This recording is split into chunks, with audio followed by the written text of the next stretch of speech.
The Japanese destroyer's searchlight swept across the water like the finger of death, missing our bow by mere feet. We held our breath, engines cut to idle, drifting in the darkness off Vella Lavella in the northern Solomons. 23 American sailors pressed against the deck of PT-164, trying to become invisible. In the cargo holds of the 3 Japanese transports behind that destroyer, nearly 8,000 enemy soldiers sat unaware that their journey to reinforce Kolombangara was about to end in the black waters of the Solomon Sea. The date was the 19th of July 1943, and in exactly 4 minutes we would unleash hell from the shadows. My hands gripped the twin, 50 caliber mount so tightly my knuckles ached.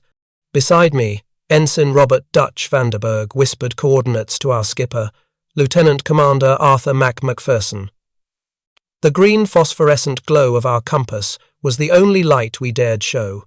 Behind us, hidden in the moon's shadow cast by Vella Lavella's volcanic peaks, PT-168 and PT-171 waited for our signal.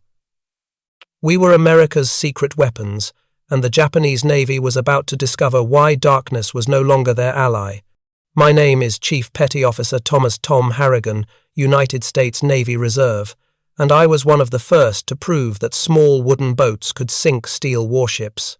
People often ask me what it was like being part of the most closely guarded naval secret of 1943. The truth is, we were too busy trying not to die to think about making history. We only knew that if we failed tonight, those Japanese soldiers would reach Kolombangara, where they would slaughter American boys trying to take that strategic airfield. Every torpedo we carried represented hundreds of American lives that might be saved. Every enemy transport we sent to the bottom meant parents back home who wouldn't receive that dreaded telegram from the War Department. To understand how 3 boats, smaller than most private yachts, could challenge the Imperial Japanese Navy at the height of its power, you need to understand what we were up against in the summer of 1943. The Japanese had turned night fighting into an art form. Since their victory at Savo Island the previous August, where they sank 4 Allied cruisers without losing a ship, they owned the darkness in the Solomons. Their sailors had trained for years in night combat, learning to fight without radar, relying on keen eyesight and near-perfect coordination. They called their nighttime reinforcement runs the Tokyo Express. We called them the Rat Run. Either way, they moved troops with near impunity once the sun went down. The American Navy had bigger ships, better radar, and more firepower, but we were losing the night war. Our admirals, trained in battle line tactics of Jutland and Manila Bay, couldn't adapt quickly enough to this new kind of warfare. Our cruisers and destroyers, designed for fleet actions in open ocean, were sitting ducks in the confined waters of the Solomons. We needed something different, something the Japanese wouldn't expect. And that something was being built in secret boatyards from New Orleans to New York, a weapon that would change naval warfare forever. The PT Boat Patrol torpedo boat was born from desperation and American ingenuity. At roughly 80 feet long and 20 feet wide, they were constructed from laminated mahogany plywood, not steel. 3 Packard 4M2500 engines, modified from aircraft designs, pushed them to speeds over 40-45 knots, faster than any torpedo boat or conventional warship afloat. We carried 4 21-inch torpedo tubes for Mark 13 torpedoes, a 20mm Oerlikon cannon, 4 50 caliber machine guns, and enough ammunition to raise hell for about 15 minutes of sustained combat. After that, we'd better be heading home or heading for the bottom. I first saw a PT boat in February 1943 at the Motor Torpedo Boat Squadron Training Center in Melville, Rhode Island. I was a destroyer, sailor, fresh from convoy duty in the North Atlantic when the Navy asked for volunteers for hazardous duty with experimental vessels. The recruiter wouldn't tell us what the vessels were, only that the casualty rate was expected to exceed 50%. Out of 200 volunteers, they selected 40. I made the cut because I could navigate by stars and had small boat experience from growing up on the Chesapeake Bay. The first time I stepped aboard PT-164, I thought the Navy had lost its mind. This wasn't a warship, it was a glorified speedboat with delusions of grandeur. The hull was woodward in a war of steel and armor. The living quarters were so cramped that hot bunking wasn't just common, it was mandatory. There was no armor protection, except for thin plating around the bridge. One good hit from anything bigger than a rifle bullet, and we'd be matchsticks floating on the water. Then I met Mac McPherson, and everything changed. Mac was 28 years old, ancient by PT boat, standards with eyes that had seen too much already. He'd been at Pearl Harbor aboard the destroyer, USS Shaw, DD 373, when the Japanese attacked, had fought at Midway, and volunteered for PT boats because, in his words, "I'm tired of being a target. Time to become the hunter." Mac understood something it would take the rest of us weeks to learn. PT boats weren't meant to fight like conventional warships. We were maritime guerrillas, sea-going assassins who struck from ambush and vanished before the enemy could react. Our crew was a collection of misfits and specialists who'd never have served together on a regular Navy vessel. Dutch Vanderberg, our executive officer, was a Yale mathematics professor who could calculate torpedo-firing solutions faster than most men could work a slide rule. Chief motor machinist's mate Carlos Charlie Mendoza had built racing engines in Los Angeles before the war and could make our temperamental Packards purr like kittens or roar like lions depending on what we needed.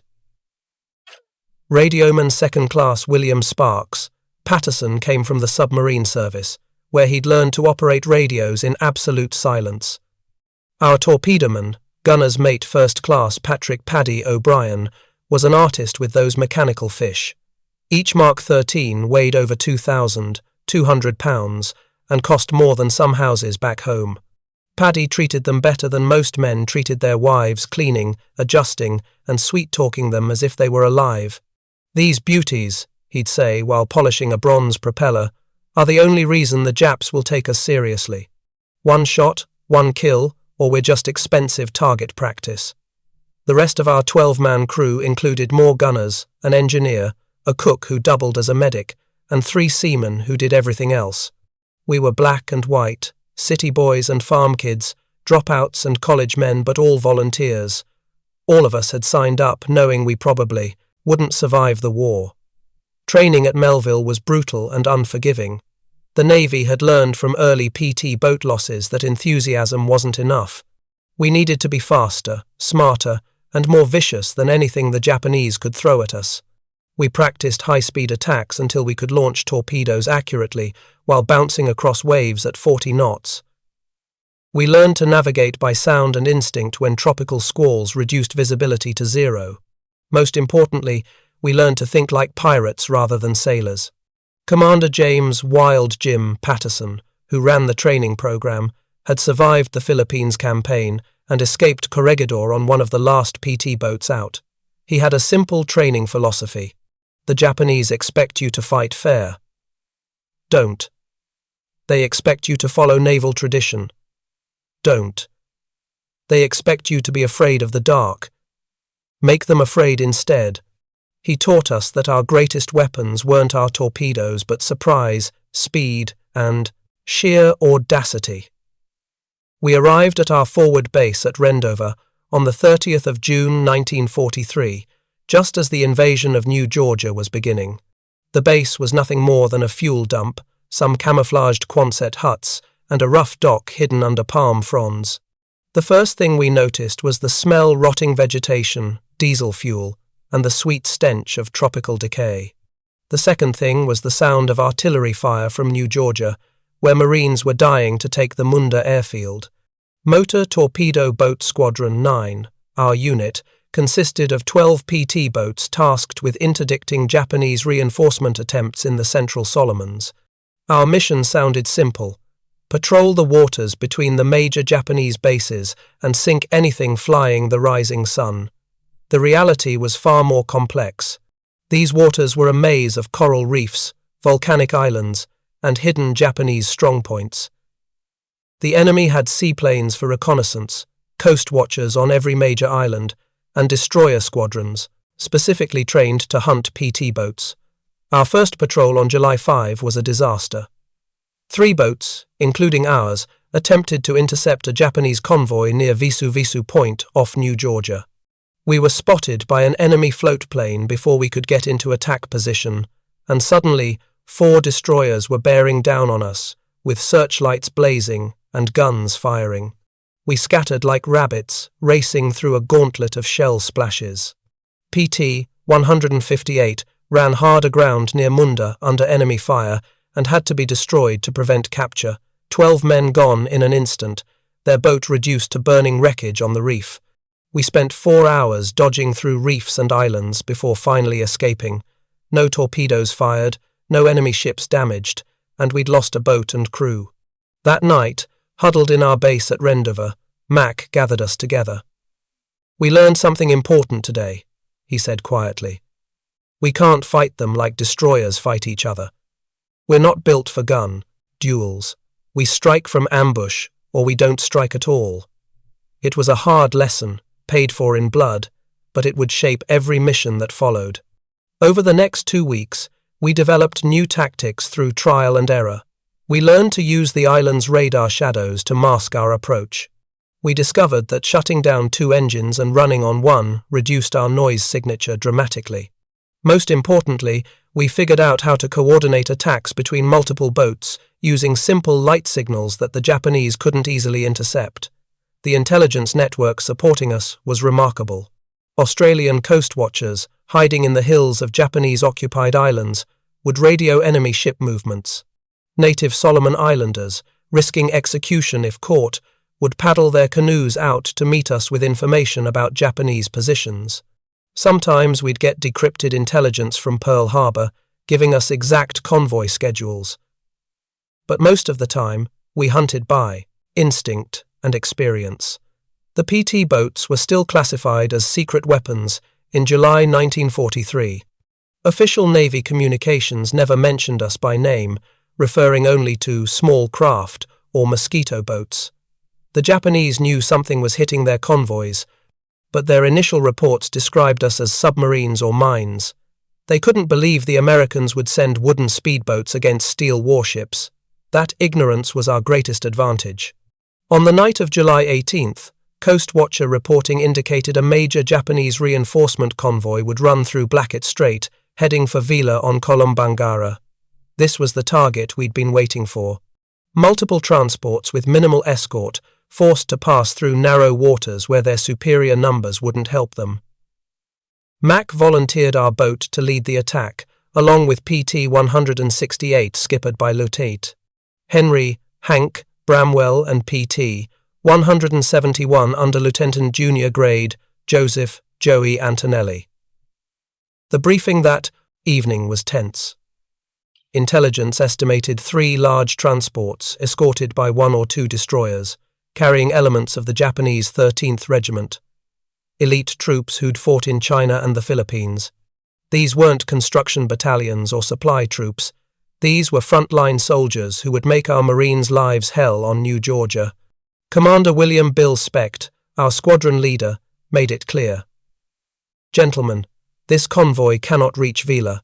I don't care if you have to ram those transports. They go to the bottom tonight." As the sun set on July 19th, painting the sky blood red over the Solomons, we made our final preparations. Paddy O'Brien ran through his torpedo checklist for the 5th time, setting the mark 13 seconds for a depth of 10 feet and the speed for 28 knots, optimal settings for hitting a loaded transport. Charlie Mendoza had our engines tuned to perfection, mufflers installed to reduce noise. Dutch Vanderberg plotted and replotted our attack. Approach, calculating currents, wind, and the moon's position. I checked my machine guns one last time, ensuring the ammunition belts fed smoothly. We loaded nothing but armor-piercing and incendiary rounds. Regular ball ammunition was useless against steel ships, but API rounds could penetrate bridge windows, start fires, and suppress enemy gun crews. Every 5th round was a tracer, creating lines of fire that looked like deadly fireworks in the night sky. At 2030 hours, we slipped our moorings and headed into the gathering darkness. The 3 boats moved in column formation, engines muffled to a low rumble. As we cleared Rendezvous Harbour, Mac ordered us to test weapons. The night erupted briefly in gunfire as 12 machine guns and 3 20mm cannons barked into the empty sea. Then silence again, broken only by the rhythmic pulse of our engines and the hiss of water along our hulls. The ocean was rougher than we'd hoped, with a 2-foot chop that would make torpedo accuracy challenging. But it also meant our wakes would be harder to spot, and the wave action would mask our engine noise. Every advantage mattered when you were 80 feet of plywood attacking 400 feet of steel. By 2300 hours, we reached our ambush position off the north coast of Vella Lavella. Mac cut engines to idle, and we drifted in the darkness, waiting. The only sounds were water lapping against our hull and the distant rumble of artillery from New Georgia. Then, at 2,347 hours, Sparks Patterson picked up a transmission from Coast Watcher reporting. 3 large ships, 2 escorts, bearing 280, speed 18 knots, range 15 miles from your position. The hunt was on. Mac started 2 engines, keeping them at low throttle as we moved to intercept. The mathematics were simple but crucial. The enemy convoy was making 18 knots on a steady course. We could make around 35 knots without creating too much wake. If we positioned ourselves correctly, we'd intercept them just as they entered, the narrowest part of Blackett Strait, where they'd have no room to maneuver. At 0018 hours on July 20th, Dutch spotted them through his binoculars, dark shapes against the starfield, exactly where they should be. The Japanese were maintaining perfect formation, 2 destroyers in the lead, 3 transports following, with another destroyer bringing up the rear. They showed no lights, but their size and regular spacing made them easy to track once you knew where to look. Mac's plan was elegantly simple and incredibly dangerous. PT-168 would attack from the port side, PT-171 from starboard, while we went straight up the middle after the lead transport. It meant passing between the escort destroyers, literally threading the needle between death on either side. But if it worked, we'd cause maximum confusion and have clear shots at all 3 transports. All ahead slow, Mac whispered. We crept forward at 5 knots, barely moving, letting the convoy come to us. At 2,000 yards, we could hear their engines, the deep thrumming of massive diesels pushing thousands of tons through the water. At 1,500 yards, we could see individual details, the pagoda-style bridge of the lead destroyer, the cargo booms on the transports, even figures moving on deck. At 1,000 yards, Mac gave the signal, 3 clicks on the radio, and all 3 PT boats surged forward simultaneously. Our engines roared from idle to full throttle in seconds, lifting our bow out of the water as we accelerated to attack speed. The night shattered as we raced toward the enemy convoy at 40 knots, 3 small craft challenging steel giants. The Japanese were caught completely off guard. Their lookouts, trained to spot submarines or approaching destroyers, never expected attackers moving this fast from this close. We were inside their formation before they could react, racing between the escort destroyers at point-blank range. I opened fire with my twin. 50 seconds, raking the bridge of the nearest destroyer, seeing my tracers punch through windows and ricochet off steel. Fire 1, Fire 2. Paddy launched our first 2 Mark 13 torpedoes at 600 yards, impossibly close range where missing was almost impossible. The mechanical fish leaped from their tubes and splashed into the water, their props already spinning at full speed. Twin wakes of phosphorescent bubbles streaked toward the lead transport, a converted passenger liner carrying over 3,000 Japanese soldiers. The destroyer to our starboard finally reacted, swinging its searchlight toward us. The brilliant white beam found us instantly, blinding in its intensity. Immediately, their 25mm anti-aircraft guns opened fire, green tracers reaching out for us like deadly fingers. Shells splashed around us, so close that spray soaked everyone on deck. Then our torpedoes hit. The first struck the transport just aft of the bridge with a thunderous explosion that lit up the night like lightning. The second hit amidships, breaking the ship's back instantly. The 8,000-ton vessel lifted partially out of the water, then split in half, both sections immediately beginning to sink. Through the searchlight glare and gunfire, we could see hundreds of Japanese soldiers spilling into the water, their screams audible even over our engines. PT-168 struck next, both Mark 13 torpedoes slamming into the second transport. That ship, loaded with ammunition and fuel for the Villa garrison, exploded like a volcano. The blast was so powerful it knocked me off my feet, and a wave of superheated air washed over our boat. Flaming debris rained down around us, starting small fires on our wooden deck that we frantically stomped out. The Japanese destroyers were responding now, but they faced an impossible problem. We were too close for their main guns to depress low enough to hit us, and we were mixed in with their own transports, making it dangerous for them to fire. Their solution was to try ramming us, using their superior size to simply run us down. The nearest destroyer turned hard toward us, its knife-edge bow aimed directly at our beam. At the combined closure speed, we had maybe 10 seconds before impact. Mac threw the wheel hard right and pushed the throttles past their stops. Our engines screamed in protest, but we pivoted like a ballet dancer, missing the destroyer's bow by less than 10 feet. As we passed, I emptied a full belt of ammunition into their bridge at point-blank range, seeing sparks fly as bullets struck home. PT-171 wasn't as lucky. Joey Antonelli had lined up perfect shots on the third transport, but a Japanese destroyer caught them with searchlights before they could fire. The enemy's 25mm cannons found their mark, stitching a line of holes across PT-171's bow. One shell hit a torpedo, but miraculously it didn't detonate. The warhead needed to be armed by spinning in water before it would explode. Still, Joey had to abort his attack, run and flee, streaming smoke and taking on water. We came around for another pass, but the element of surprise was gone. Every searchlight in the Japanese convoy was now sweeping the water, and guns of every caliber were firing in all directions. The water around us was torn by so many shell splashes it looked like a rainstorm. Worse, the Japanese had finally gotten their 5-inch guns into action, and those could blow us to splinters with a single hit.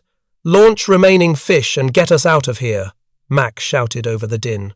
Paddy fired our last 2 Mark 13 torpedoes at the remaining transport, but the ship's captain saw them coming and managed to comb the wakes, turning parallel so both torpedoes passed harmlessly along his sides. Then we were running, all 3 engines at maximum power, weaving between shell splashes as we fled into the darkness. Behind us, the battle continued to rage. PT-168, despite taking several hits, managed to put 1 more torpedo into the already sinking second transport. The ammunition ship's death throes illuminated the entire strait, secondary explosions rippling through her hull as she went down. 2 of the 3 transports were gone, taking nearly 6,000 Japanese soldiers with them. The third transport and the destroyers were undamaged but thoroughly shaken. We regrouped 5 miles south of the engagement area, all 3 boats battered but still afloat. PT-171 was in the worst shape, with multiple holes at the waterline and 1 engine out. We came alongside and helped transfer wounded crew members, while our carpenter's mates worked frantically to plug holes with everything from mattresses to life jackets. PT-168 had lost her radio antenna and taken shrapnel damage throughout her superstructure, but remained combat capable. Our boat had somehow escaped with minimal damage, some shrapnel holes, a burned-out gun barrel from overheating, and scorch marks from near misses. But we were alive, and we'd accomplished our mission. 2 transports definitely sunk, thousands of enemy soldiers killed, and the Japanese reinforcement schedule disrupted. The surviving transport, rather than continue to Vella, reversed course and headed back to Rabaul. The journey back to base was tense. Japanese float planes were up at first light, searching for us. We hid in the shadow of small islands, camouflaged with palm fronds, engines off, barely breathing as enemy aircraft droned overhead. It took us 14 hours to cover what should have been a 3-hour journey, but we all made it back to Rendover. The debriefing was exhaustive. Intelligence officers wanted every detail: Japanese tactics, weapon effectiveness, enemy response times. What we told them would be distributed to every PT squadron in the Pacific. The lessons learned from our engagement would save American lives and sink enemy ships throughout the remaining war years, but the immediate impact was even more significant. Radio intercepts revealed Japanese communications describing new American secret weapons and high-speed torpedo boats appearing from nowhere. For the first time, the Imperial Navy was afraid of the dark. They could no longer move freely at night, couldn't guarantee safe passage even to their most heavily guarded convoys. Every shadow might hide a PT boat. Every sound might be American engines approaching. Over the following weeks, the Japanese changed their entire resupply strategy. Convoys grew larger but less frequent. Destroyer escorts doubled, then tripled. They started using searchlight-equipped float planes for night reconnaissance. All of these changes meant fewer supplies and reinforcements reaching their island garrisons, giving our ground forces crucial advantages. The psychological impact was perhaps even greater than the tactical success. Japanese soldiers waiting for reinforcement that never came began to lose hope. Enemy commanders, unable to guarantee supply deliveries, had to cancel offensive operations. The myth of Japanese invincibility at night, shattered by wooden boats crewed by American teenagers and reservists, began to crumble throughout the Pacific. Our squadron's success led to rapid expansion of the PT boat program. New bases were established throughout the Solomons and New Guinea. Improved boats with better engines, radar, and armor protection were rushed into production. Tactics we'd developed through trial and error became official doctrine taught at training bases from Rhode Island to California. The cost of this success was measured in friends who didn't come home.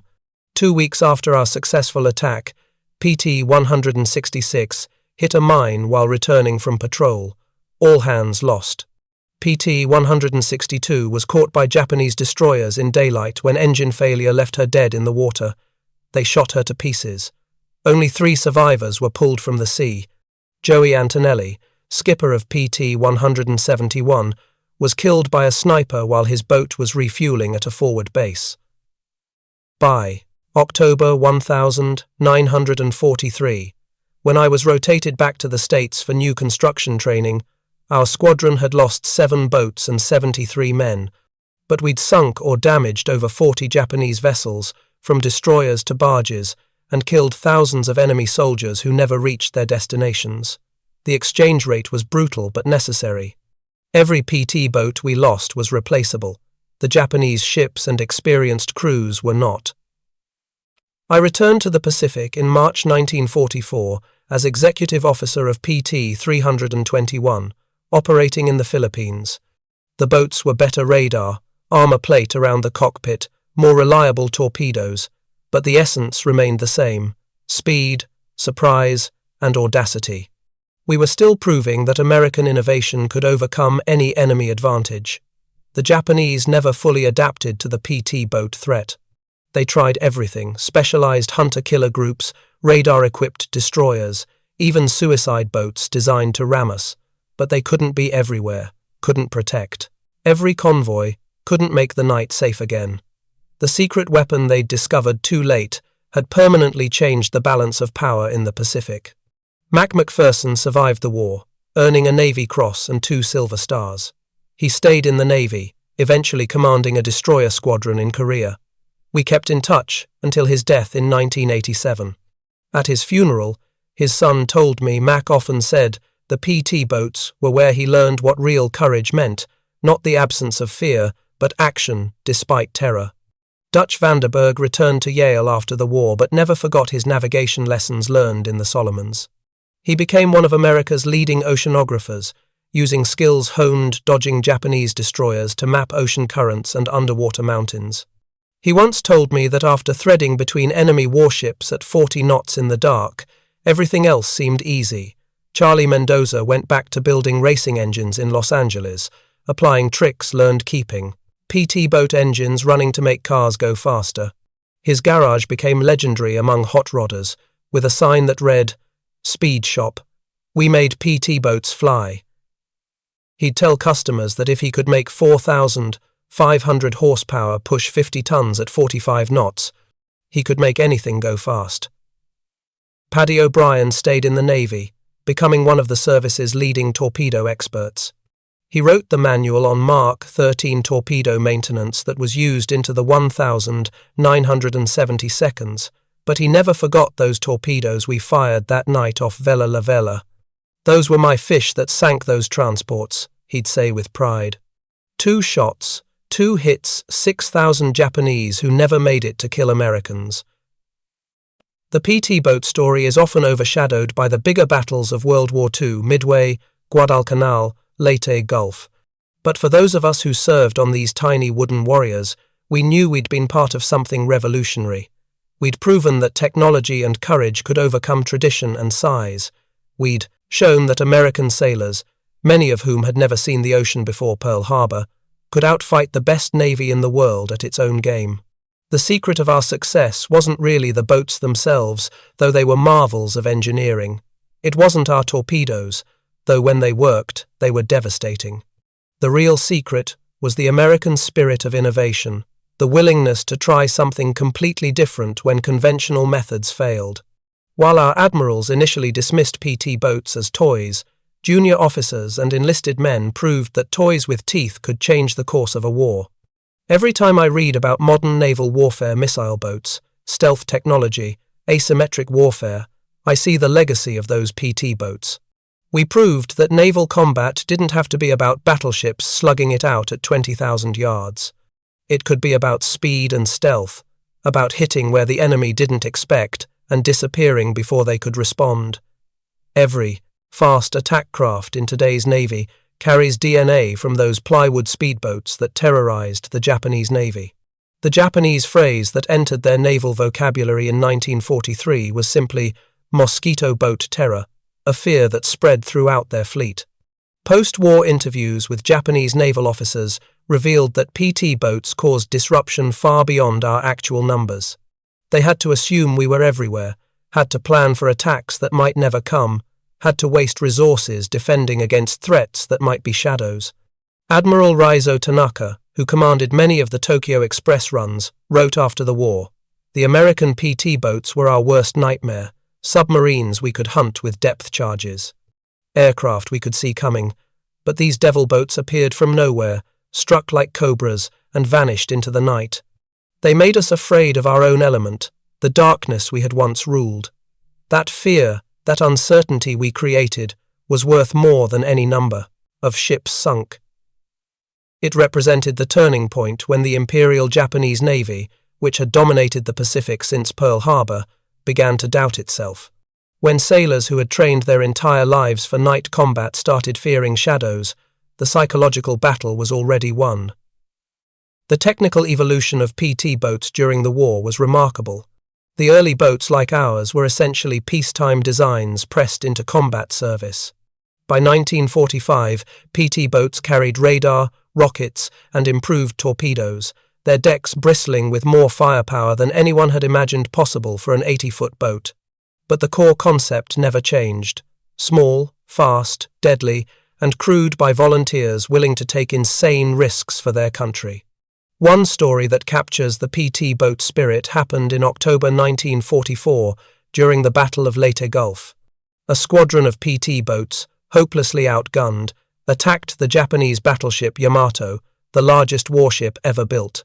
Their torpedoes couldn't hope to reliably penetrate Yamato's thick armor belt, but they attacked anyway, forcing the massive battleship to take evasive action and buying time for American escort carriers to escape.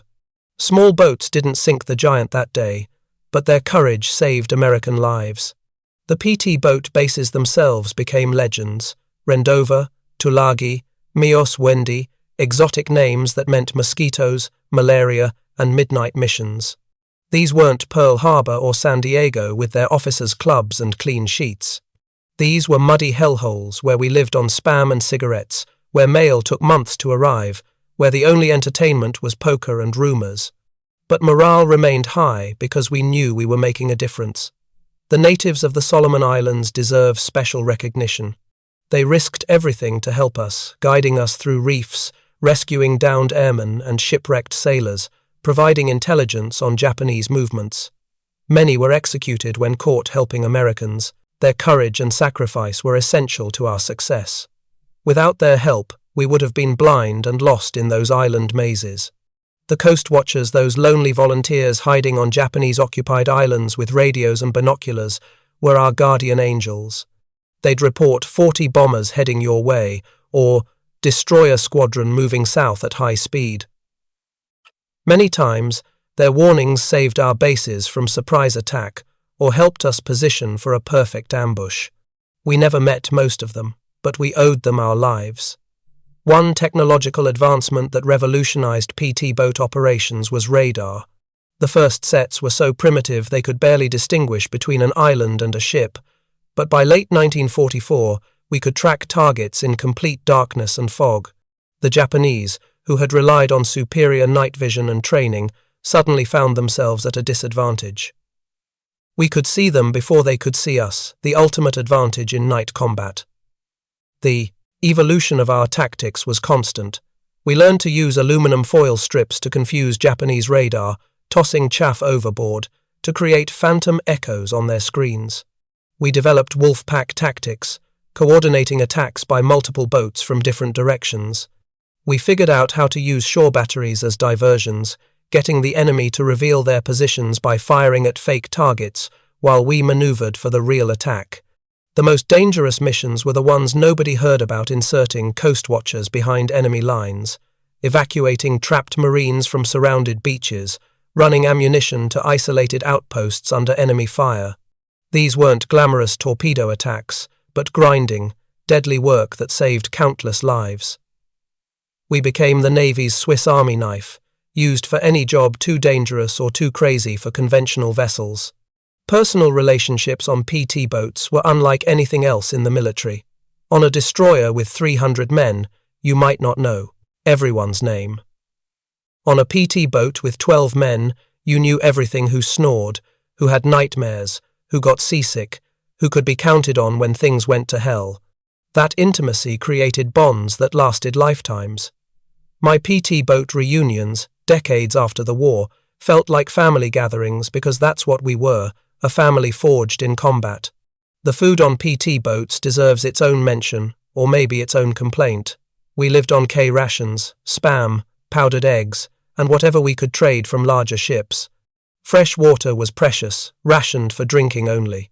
We washed in seawater, which left salt crystals that chafed and burned. Coffee black and strong enough to float a wrench was our lifeblood.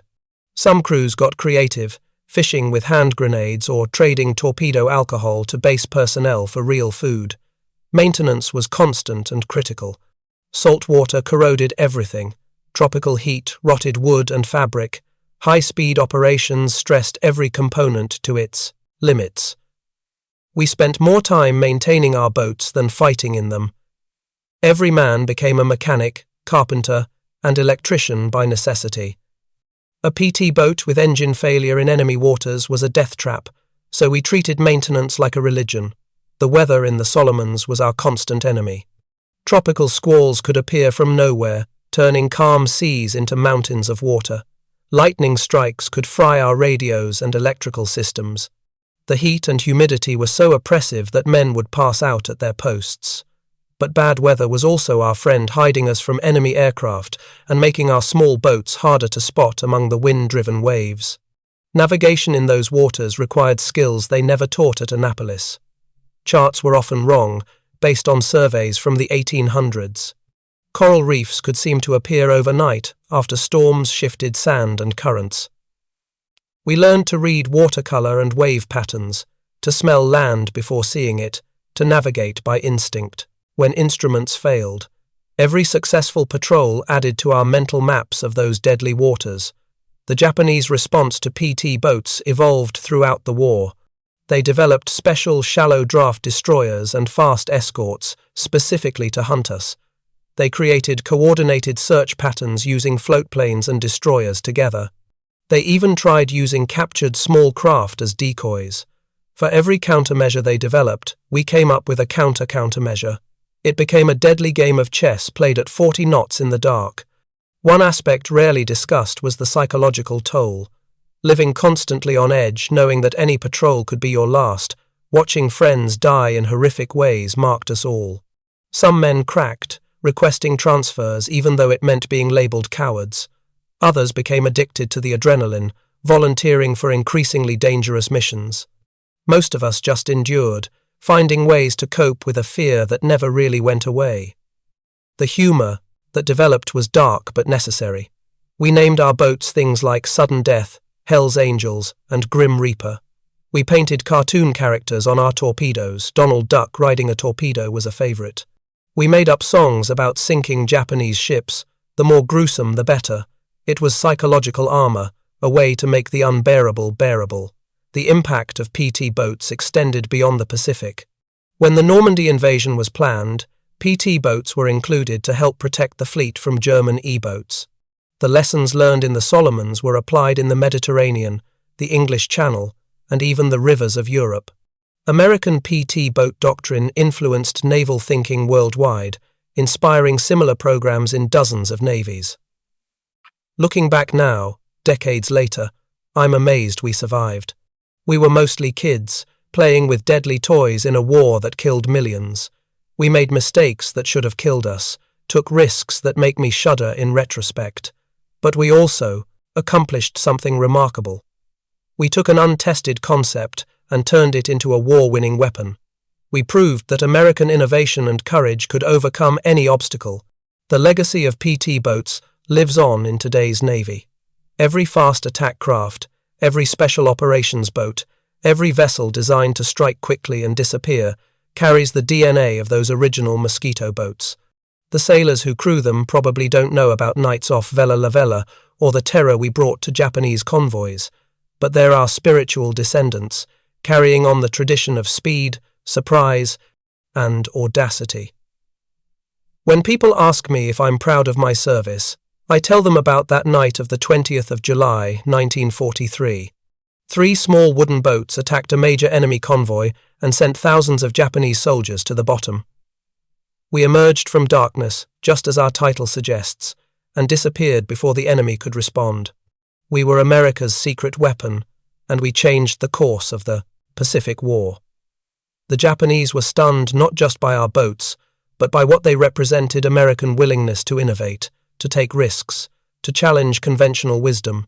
They had studied our Navy for decades, knew our battleships and carriers, our traditions and tactics, but they never imagined we'd send wooden speedboats armed with torpedoes to challenge their steel warships.